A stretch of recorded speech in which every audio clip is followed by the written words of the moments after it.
ministre, Madame Françoise Laurent-Périgot, présidente du Conseil départemental du Gard.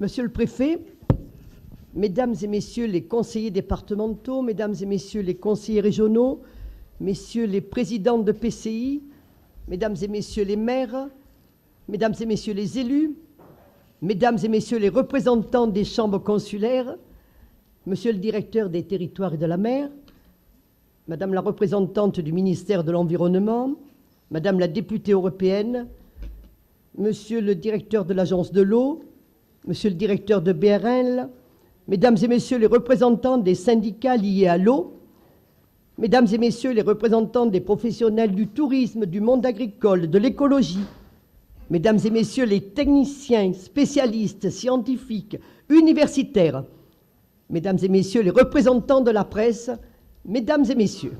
Alors, certes, cette liste est un petit peu longue, mais je tiens à le dire, je tenais à saluer chacune et chacun d'entre vous, car la diversité et la qualité des acteurs qui sont réunis aujourd'hui constituent déjà, on peut le dire, un premier succès de ce forum.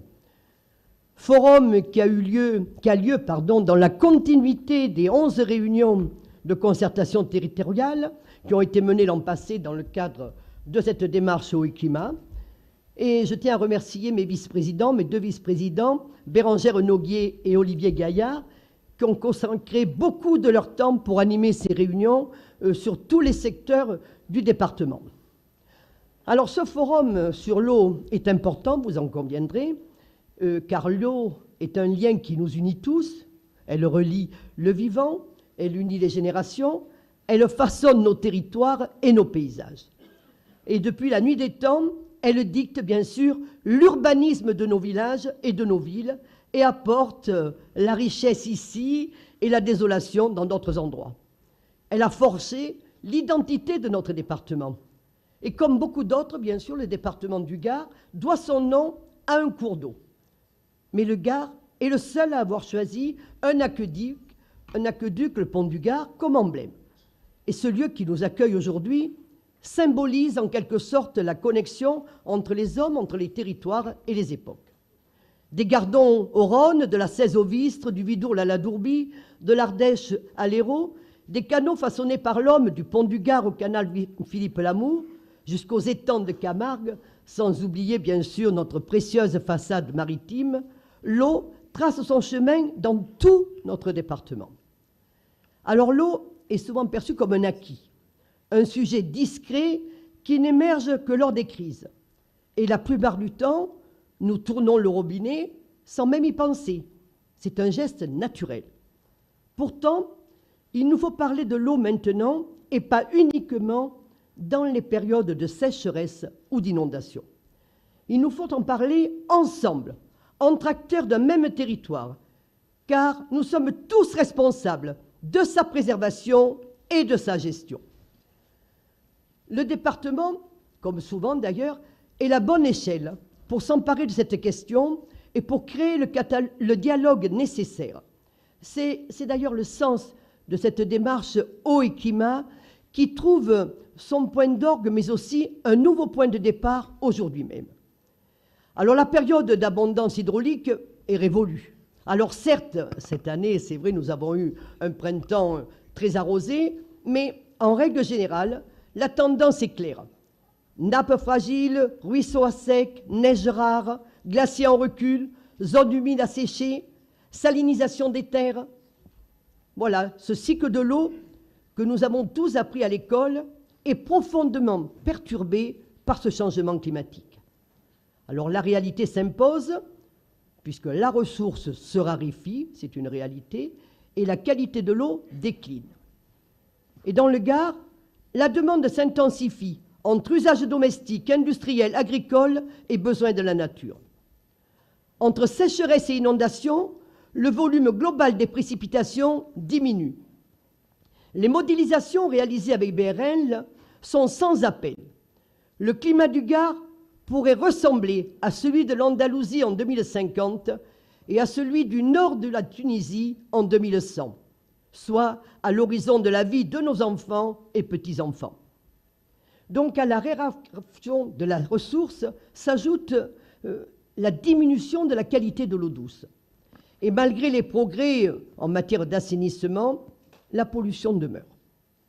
Alors, acteur majeur de la transition écologique, eh bien, le Conseil départemental avait anticipé dès 2010 avec l'évolution des besoins. Et avec l'accélération du changement climatique, eh bien, nous avons adopté en 2020 un nouvel outil de prospective et de planification des usages de l'eau. Et nous avons créé aussi une délégation à la transition écologique et à la biodiversité. Et c'est la vice-présidente Bérangère Noguier qui a cette délégation et qui l'exerce, il faut le dire, avec beaucoup de compétences et d'efficacité, et je l'en remercie. Et dans le cadre de cette délégation, eh bien, le conseil départemental contribue à la préservation et à la restauration des cours d'eau, des zones humides et au maintien de la biodiversité.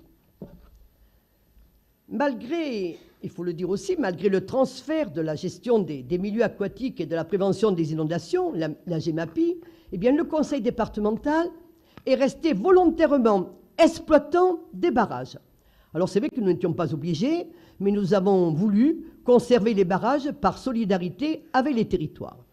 Et d'ailleurs, vous le savez, nous portons actuellement les travaux de sécurisation du barrage de Sainte-Cécile d'Andorge pour un montant de près de 28 millions d'euros. Et pour gérer d'une manière globale et régulièrement tous ces barrages, nous avons créé un service public départemental. Et dans notre collectivité, nous soutenons aussi la remise à niveau des réseaux d'eau potable et d'assainissement en zone rurale.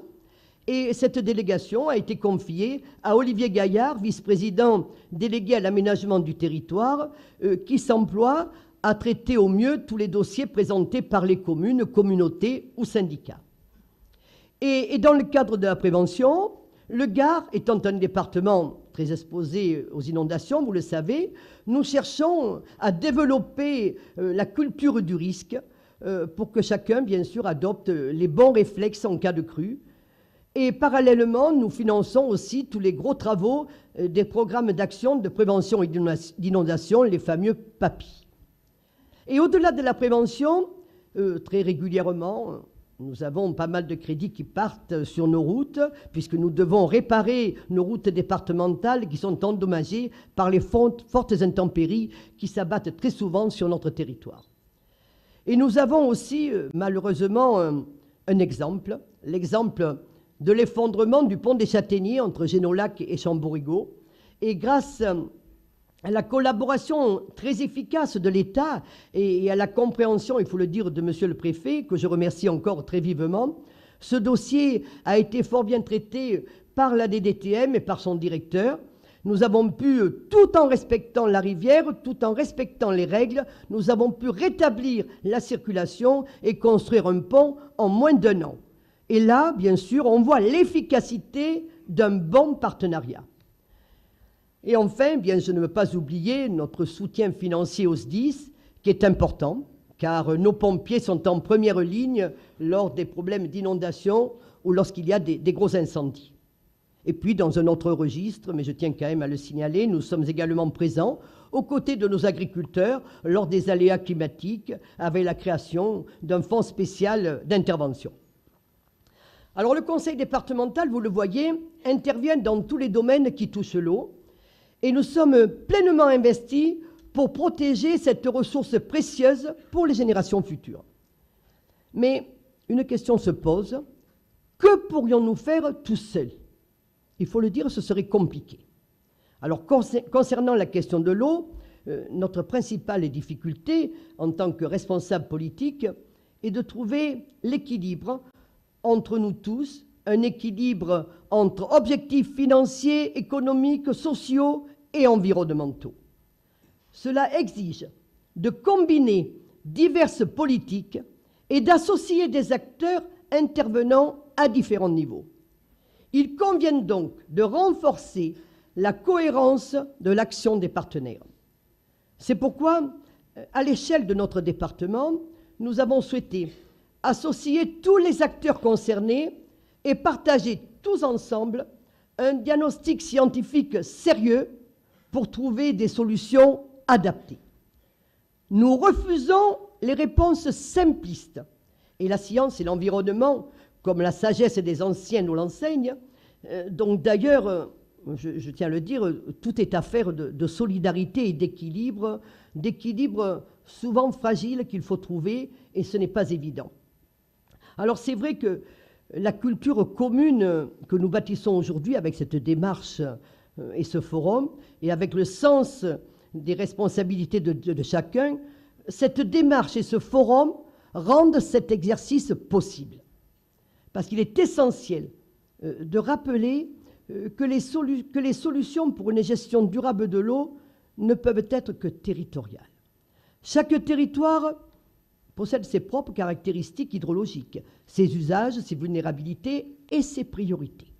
Donc les réponses doivent être conçues localement, en concertation avec l'ensemble des acteurs concernés. Il nous faut donc élaborer des stratégies d'adaptation et des plans d'action sur mesure, garantissant l'équilibre entre les usages, la préservation de la ressource et l'anticipation des effets du changement climatique, tout en favorisant, bien sûr, l'innovation.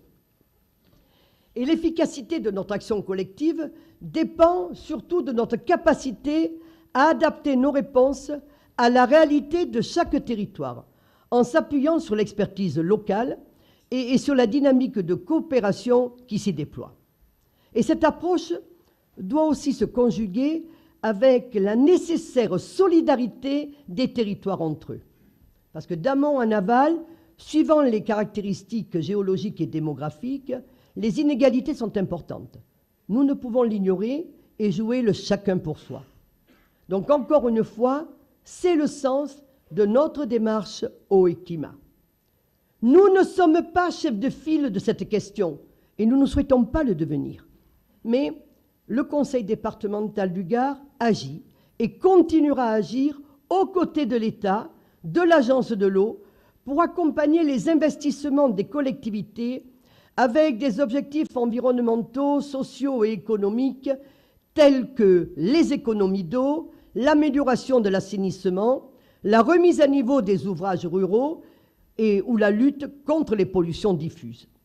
Et pour tenir ces objectifs, nous avons bien sûr besoin de l'engagement fort de l'État qui doit donner les moyens financiers, légaux et administratifs aux acteurs de terrain.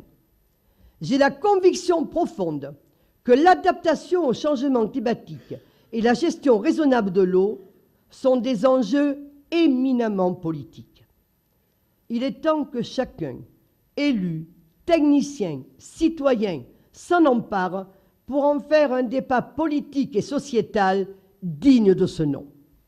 Et si nous tardons, l'eau deviendra un sujet de discorde, un enjeu politicien. Et nous l'avons vu dans toutes les réunions de territoire, nous sommes nombreux, très nombreux, et nous le voyons aujourd'hui avec la participation à ce forum, nous sommes nombreux à être déterminés et convaincus que la nature et l'homme sont forts. Donc, ensemble, n'hésitons pas et relevons ce défi.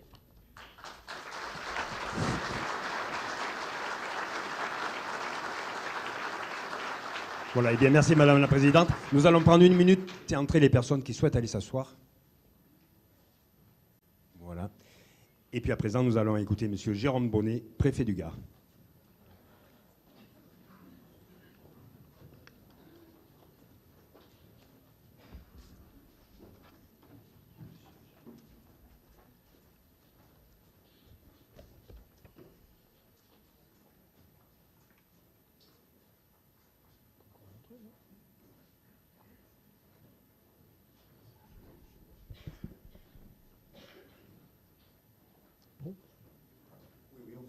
Non, mais si certains voulaient encore entrer, il n'y a pas de problème.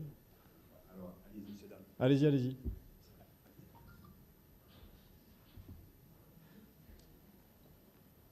Voilà, je crois que vous pouvez. Parfait. Bien, Madame la Présidente, Mesdames et Messieurs les conseillers départementaux, régionaux, président de PCI, mesdames et messieurs les maires, mesdames et messieurs les élus, monsieur le directeur général de l'Agence de l'eau, Rhône Méditerranée Corse, mesdames et messieurs, vous m'avez presque piqué mon discours, madame la présidente, parce que vous avez tout dit et vous l'avez très bien dit. Tout d'abord, félicitations pour l'organisation de cet événement qui symbolise votre engagement. Au travers de ce forum, il y a d'abord une démarche qui est essentielle à la conduite de toute politique, qui est celle de faire des diagnostics. On ne peut bien gérer que ce que l'on connaît, et bien le connaître est un préalable nécessaire. Cette démarche, évidemment, s'inscrit dans le plan national d'action contre le changement climatique et dans les politiques publiques qui sont mises en œuvre.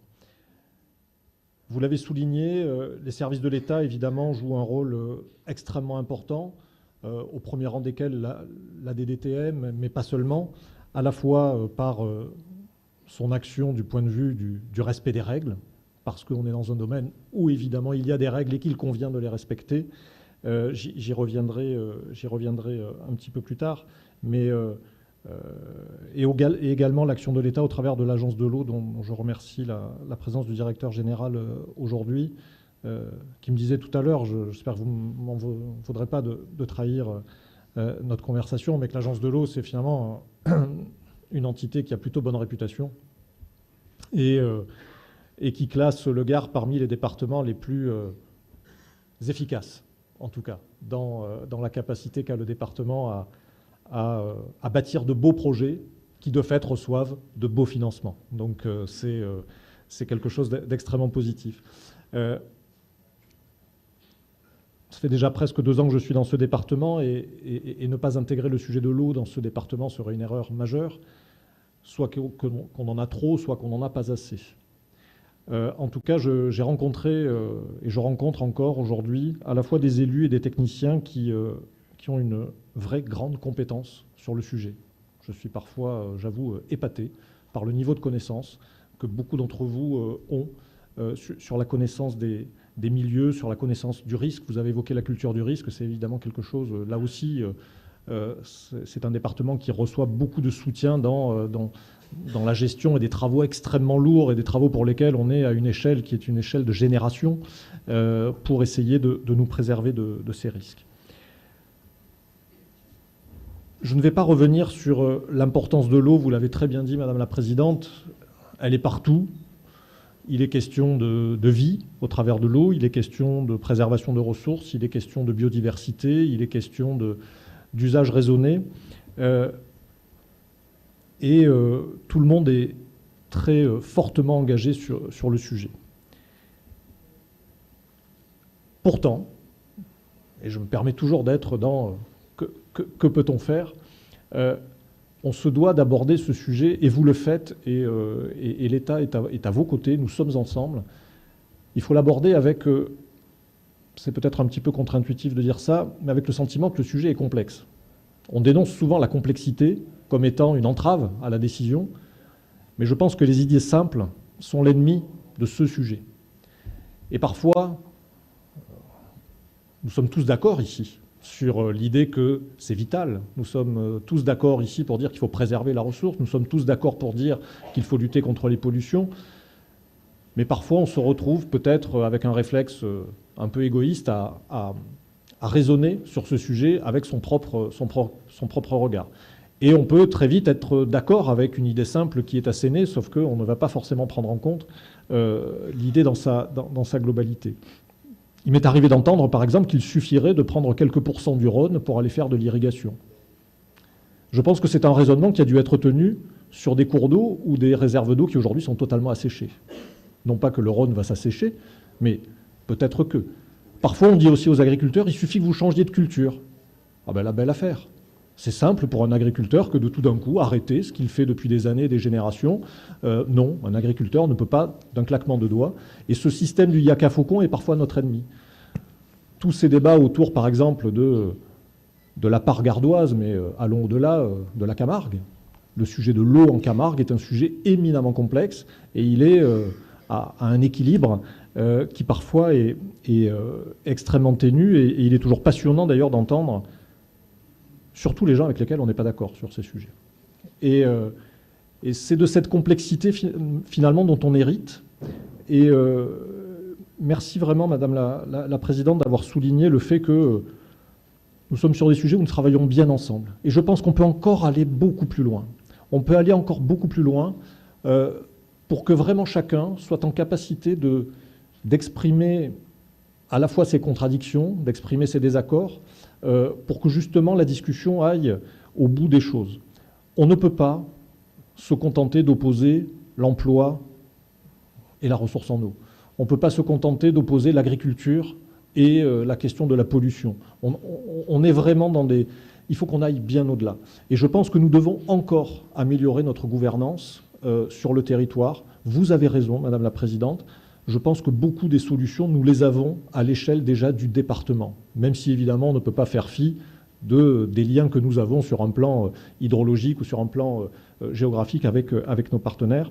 Mais je pense qu'effectivement la vérité vient de notre territoire et il faut pour cela faire un bon diagnostic, et c'est le cas du travail qui a été engagé, une vision, beaucoup de dialogue, même où on se dit les choses pour lesquelles on n'est pas d'accord, et des orientations fortes. Je pense qu'effectivement, on ne peut pas se contenter de dire l'eau est quelque chose d'important, on est tous d'accord avec ça, et puis chacun repart dans son coin, et je prends un exemple très égoïste, et demander des dérogations sans arrêt au préfet pour déroger aux lois qui existent sur la thématique de la protection de l'eau. Et je ne prends évidemment personne à partie, mais on peut avoir les deux postures dans la bouche du même responsable. C'est-à-dire que le matin, je défends l'eau et je défends la biodiversité, et l'après-midi, je demande une dérogation à la préfecture pour que l'on m'autorise à faire ceci ou cela. Et c'est ça, finalement, que nous devons gérer. Là aussi, il faut surtout se mettre à l'abri des idées simples. Ce sujet est vital, et c'est la raison pour laquelle, effectivement, l'organisation de ce forum symbolise, je crois, ce que nous sommes capables de faire tous ensemble, et l'État sera plus qu'à vos côtés, jouera son rôle à plein sur cette thématique-là. Merci beaucoup.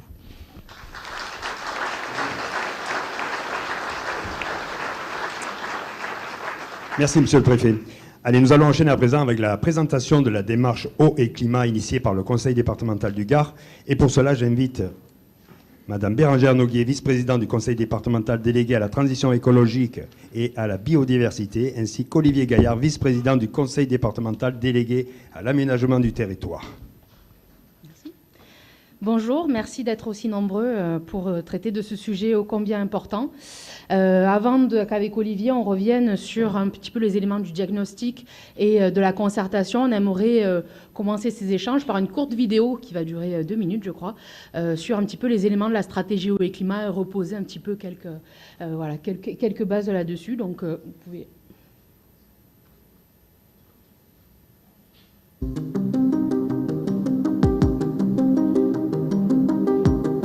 La vie n'est qu'une gorgée d'eau.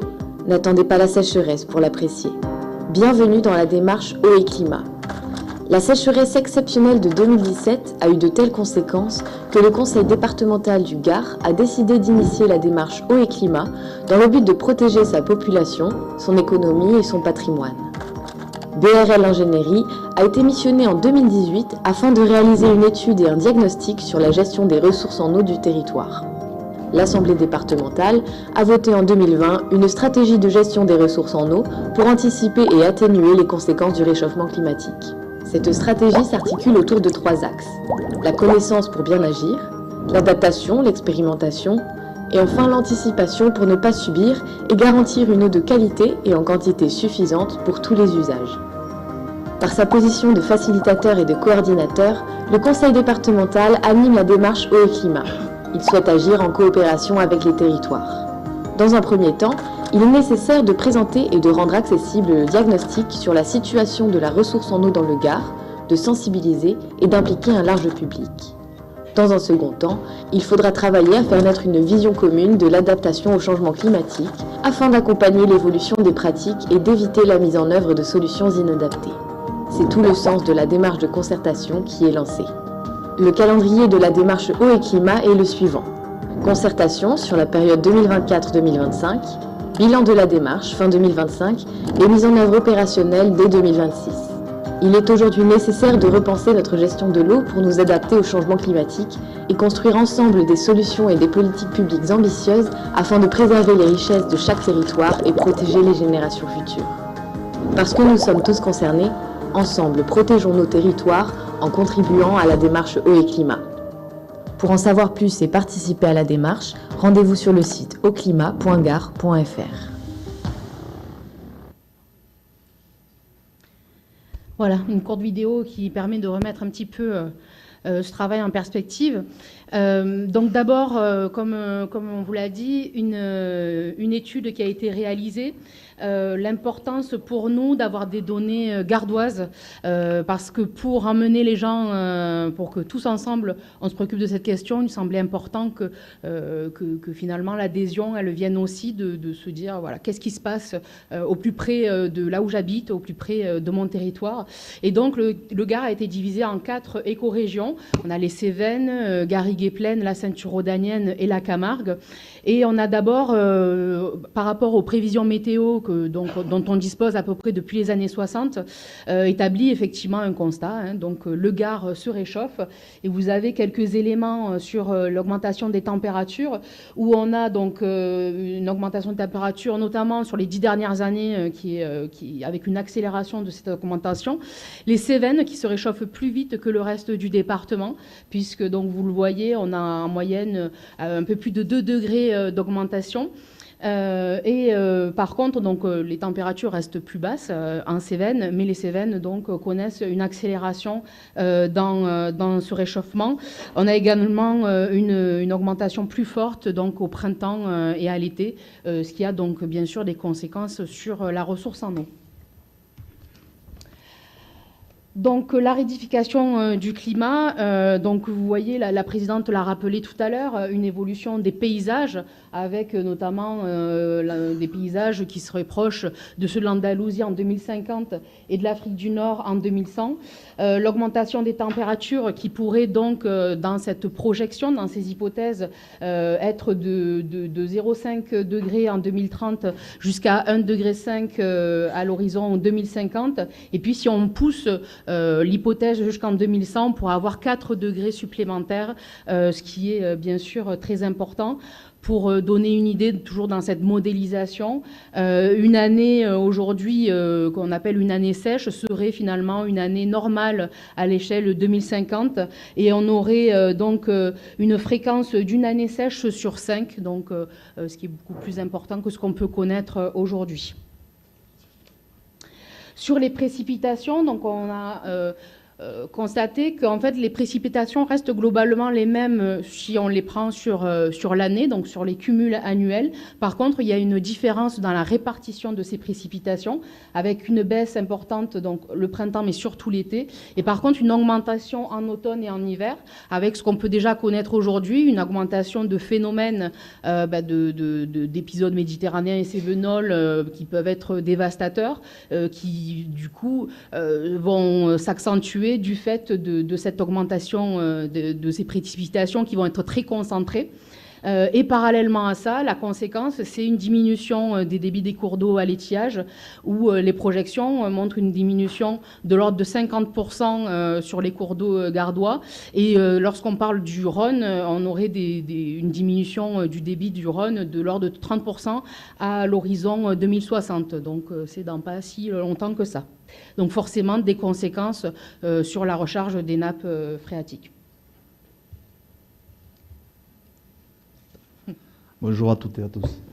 Donc, en ce qui concerne la demande, Bérangère a fait un état sur la démarche eau et climat.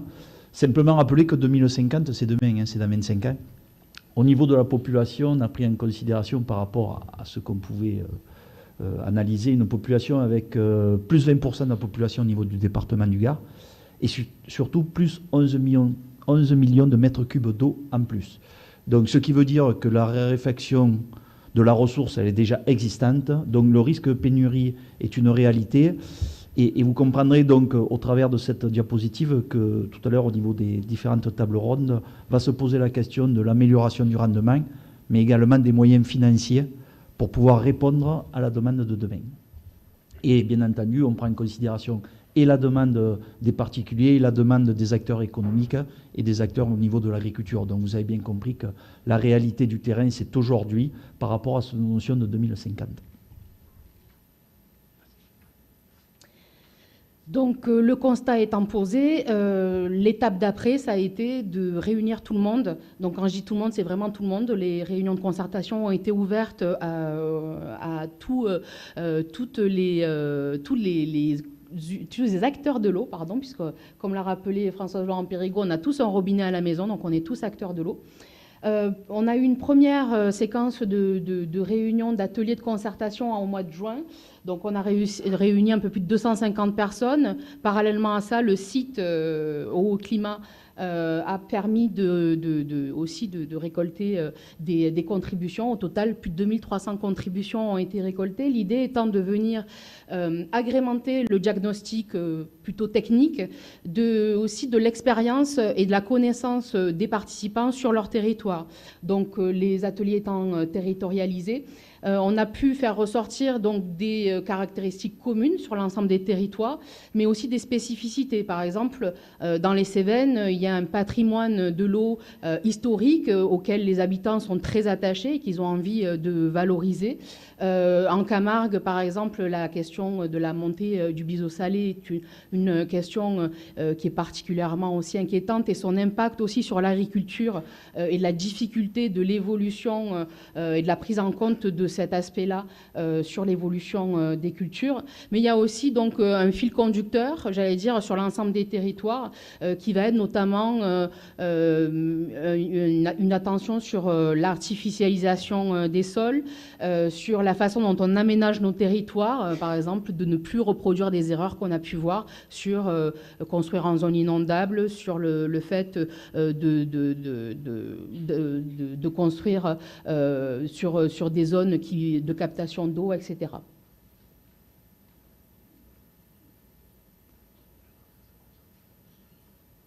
Oui. Bien, donc sur l'avenir et sur ces visions territoriales, donc, comme l'a dit Bérengère, d'abord, au travers des différentes réunions que nous avons eues, il y a eu des positionnements complètement différents et complètement opposés. C'est-à-dire que, par exemple, en Cévennes et dans le Piémont et autres, la notion de vouloir réaliser des bassins, de vouloir réaliser des retenues est totalement en opposition avec ce qui peut se passer en plaine dans les costières ou au niveau du Gard rhodanien. Donc vous avez bien compris qu'au travers de toutes ces réunions, on a essayé d'avoir une vision territoriale en prenant en considération les spécificités du département du Gard et en se disant qu'au travers des différents éléments qui sont ressortis, on a appuyé sur le principe de dire qu'il faut qu'il y ait une culture commune d'adaptation au changement climatique, mais qui prenne en spécificité les territoires. Et cette équité territoriale, on a essayé de la retranscrire au travers des différents éléments que l'on vous montre, puisqu'il y a intégrer la sobriété, réaliser des économies, travailler sur le fonctionnement des ouvrages existants. Au niveau des pratiques agricoles, bien entendu, il faut faire évoluer les orientations, mais comme l'a dit tout à l'heure monsieur le préfet, ce n'est pas du jour au lendemain, il faut prendre en considération également la réalité du terrain, et puis surtout être vraiment attentif sur la vulnérabilité des ressources et des milieux naturels. Donc tout ceci fait qu'au travers de tout ce que nous avons recensé, après avoir pris en considération cette démarche eau et climat et avoir fait une synthèse de tout ce que vous avez souhaité faire apparaître au quotidien et sur le terrain, donc aujourd'hui voilà les orientations sur lesquelles nous allons pouvoir travailler, mais travailler ensemble, parce que je voudrais rappeler quand même que le département n'est pas maître d'ouvrage sur la démarche eau et climat.